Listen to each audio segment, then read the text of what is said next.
The Barley House Tavern buzzed with Friday night noise as Thomas "Hawk" Harlow stepped inside, the door creaking behind him like an old friend remembering better days. He paused for a moment, letting his eyes adjust to the dim yellow lights. The years had bent his back, thinned his hair, and slowed his steps, but nothing had stolen the quiet dignity in the way he carried himself. Tonight was never meant to be a celebration. It was the anniversary of Mason's death, his best friend, his brother in all but blood, lost on a muddy slope in Vietnam decades ago. Every year Hawk found somewhere small and quiet to sit, to think, and to share a silent drink with the memory of the man who had saved him more than once. He hoped this tavern might offer that peace. He moved to the bar, shifting carefully between crowded tables. A few younger patrons glanced up, their expressions indifferent. Hawk wasn't surprised. The world had changed, and men like him had become relics people preferred not to look at. He settled onto an open stool, exhaling slow and steady as though lowering a burden he'd carried for far too long. The bartender spotted him almost instantly. She couldn't have been more than 25, with bright blue hair and an expression that hardened the moment she took in his ragged jacket and worn boots. "We're full tonight," she said sharply, even though 3 empty stools sat untouched beside him. Hawk met her gaze with gentle patience. "I won't stay long. Just a drink." "It's policy," she insisted, already turning away. A few men at the other end of the bar snickered, lifting their beers as though the moment were some private joke. Hawk said nothing. He had survived worse than ridicule. Still, the sting of disrespect found its mark. The manager approached next. Slick hair, expensive shirt, rehearsed smile. "Sir," he began, though his tone lacked any true courtesy. "I'm going to have to ask you to leave. You're disturbing the atmosphere." Hawk frowned, confused. "I just walked in. It's not a good night for this." The manager gestured vaguely at Hawk's entire existence. A ripple of laughter slipped from a nearby table, and one of the young men there leaned back in his chair, shouting, "Yeah, old man, find somewhere else to nap." The room buzzed with amusement, but Hawk felt something inside him loosen, some fragile thread that had held him together for years. He stood slowly, gripping the bar for balance. "All right," he murmured. No anger, no fight, just quiet resignation. He walked toward the door without looking back, unaware that in a shadowed corner, 6 silent Marines watched, their jaws tight, their eyes locked on the injustice unfolding before them.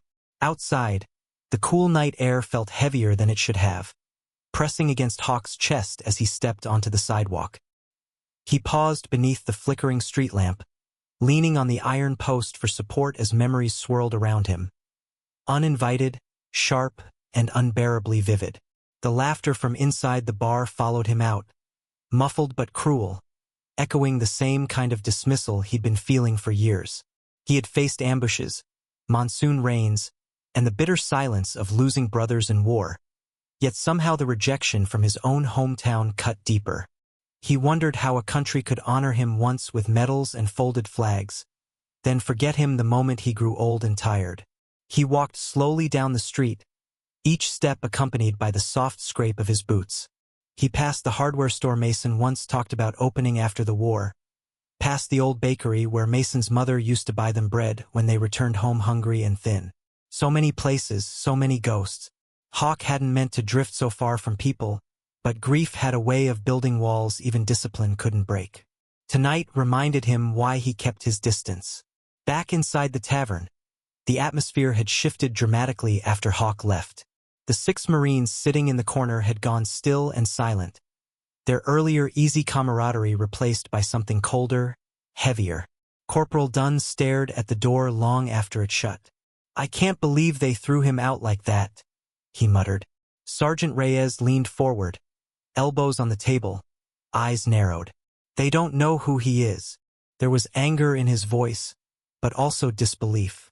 They had learned his name in training: Harlow, the man who never left anyone behind, the soldier who carried 3 wounded men through enemy fire when retreat orders came too late. To them, he wasn't just a veteran. He was a symbol, a reminder of what true courage looked like. Private Langley's jaw clenched. The man's a legend. My drill sergeant said Harlow was the toughest bastard he ever met. And they treated him like trash, Oreno added, shaking his head. Reyes exhaled slowly, the decision forming before he even realized it. This isn't right. We can't just sit here while he's out there alone. The other Marines nodded without hesitation. That was the thing about service. Respect wasn't optional. Brotherhood didn't retire, and no Marine, past or present, was ever abandoned. The 6 men rose in unison, their chairs scraping against the floor like a battle cry. A few customers looked up, startled by the sudden movement. But the Marines weren't interested in theatrics. They were interested in justice. The night outside the tavern felt colder when the 6 Marines stepped through the doors, their boots hitting the pavement with purpose. People inside watched them leave in stunned silence, the earlier laughter and music replaced by a thick, uneasy quiet. But the Marines didn't spare the bar another glance. Their focus was on finding Hawk, a man whose name had been spoken with reverence during their training, a man they had just watched be humiliated by those who didn't understand what sacrifice looked like. Sergeant Reyes led the way, scanning the sidewalks. "He can't have gone far," he said, though his voice carried an undertone of guilt, as if he felt personally responsible for letting Hawk leave alone. The others followed close behind, their formation instinctive, a small protective unit still operating as if deployed. Corporal Dunn spotted a faint figure in the distance, sitting on a low brick wall next to the shuttered bakery. "There," he said, picking up the pace. The closer they got, the clearer Hawk's posture became, hunched forward, elbows on his knees, hands clasped. A man who had endured more battles than any of them, now fighting the quiet war of time and memory. Reyes slowed as they approached, unwilling to startle him. "Mr. Harlow?" he called gently. Hawk lifted his head, surprised to see 6 uniformed silhouettes standing in front of him. For a moment he said nothing, simply studying their faces. He recognized the stance long before the uniforms. Soldiers, brothers. But why were they here? "I'm sorry, boys," Hawk said, attempting a weak smile. "Didn't mean to cause any trouble in there." "You didn't," Reyes answered firmly. "They did." Dunn took a step closer. "Sir, you shouldn't have been treated like that. Not after everything you've done." Hawk shook his head, quiet and tired. "Most people forget. Time moves on." "Not for us," Oreno said. "Your name is still spoken with respect where we come from." The words hit Hawk harder than the insults had. Respect, he hadn't felt that in years. He looked away, blinking fast to keep his emotions from slipping free. "Why does it matter to you young fellas?" Reyes crouched to meet Hawk's eyes. "Because men like you taught us what it means to serve. Because you carried others when no one would have blamed you for running. And because your family, whether you believe it or not." Hawk's breath wavered. For the first time that night, something warm pushed against the heavy ache in his chest. "Come back with us," Reyes said softly. "You don't deserve to sit out here alone." Hawk hesitated, instinctively wary of being a burden.